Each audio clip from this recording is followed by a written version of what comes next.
Hello. So today is Wednesday, May 13, and it's time for my COVID-19 update. As you can see, sometimes there are days that I wasn't able to do my COVID-19 update because I'm a little bit busy complying the requirements that required for that hospital. I applied as a temporary contract since I'm not working right now. In our clinic, the cut-off people working, so I need to look for another temporary job. So first, I will do my Worldometer update. So this is the Worldometer update, May 13. Coronavirus cases is now 4,358,142. Deaths, 293,232. Recovered, 1,611,667. Active cases, 2,453,243. Serious or critical is 46,274, which is 2%. Mild condition is 2,406,969.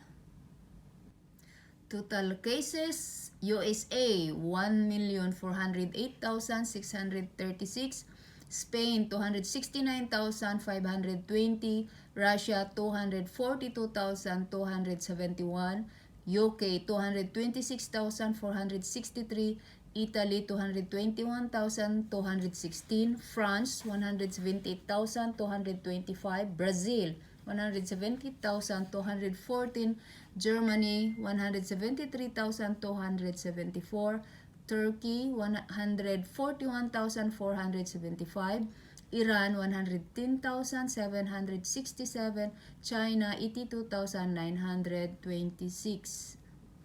New cases, Russia 10,028, Mexico 1,997, Pakistan 1,662, Bangladesh 1,162, Indonesia 689, Singapore 675, India 633, Brazil 612, Ukraine 402, Oman 298, Philippines 268.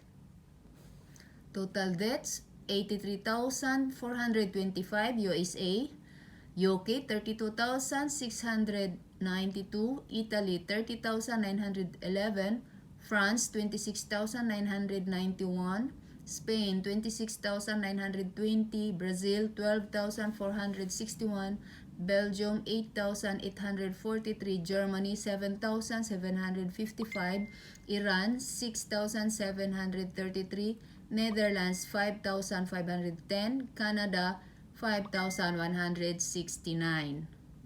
New deaths, Mexico 353, Russia 96, Belgium 82, Brazil 57, India 21, Indonesia 21, Philippines 21, Bangladesh 19, Germany 17, Romania 14, Ukraine 14.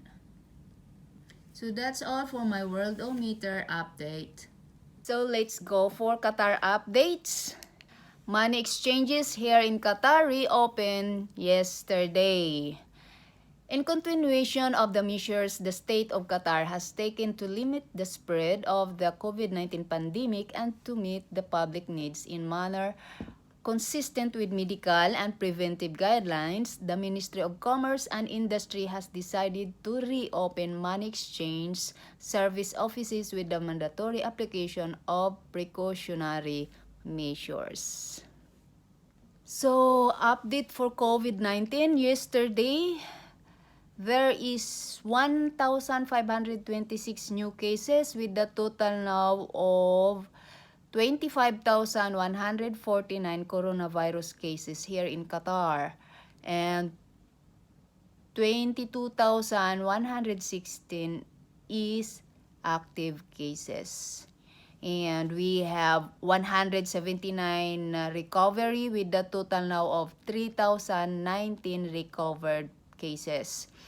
And they did the test for 4,250 people within 24 hours And the total test done here in Qatar now is 135,294, and deaths is still 14. Now let's go for GCC update. Dubai. The United Arab Emirates said yesterday it would bar foreign visitors and ban citizens from going abroad, while Saudi Arabia included most of its private sector in a work suspension to battle the spread of the coronavirus in Gulf region. Kuwait recorded 12 more cases yesterday, including 6 Kuwaitis, an American resident, and a Spanish resident who had all been to Britain. Muscat, which has also prevented citizens from traveling abroad, asked travel operators to advise foreign tourists against staying in the Sultanate. Oman also suspended public transportation, excluding buses serving remote areas. Saudi Arabia, the largest Arab economy, suspended work in the most of the private sector for 15 days and directed businesses to implement work-from-home policies. The Human Resource Ministry said businesses should close main offices, reduce staff levels at the secondary locations, limit staff contact, and monitor them for symptoms of infection. In Bahrain, evacuate citizens. Many of the cases in the region are linked to travel to Iran, where the death toll from coronavirus hit 1,135 and the number of infections 17,361 so far. Bahrain, which this week recorded the GCC's first death from the disease, will evacuate more citizens from the Iranian city to Masdad with a second repatriation flight scheduled for today. So before I will end my video, just came out the latest update of COVID-19 for today here in Qatar. I will just add, new cases is 1,390 with the total cases now of 26,539. Active cases is 23,382. Recovered cases, we have 124 with the total now of 3,143. People tested is 3,833. Total people tested now is 139,127. That's the latest update. So before I will end my video, I will share you some video clips from Hamad Medical Corporation. It says, since the beginning of the year, the ambulance service has been central to the implementation of measures put in place by Qatar's healthcare sector to protect the population from COVID-19. Please watch this.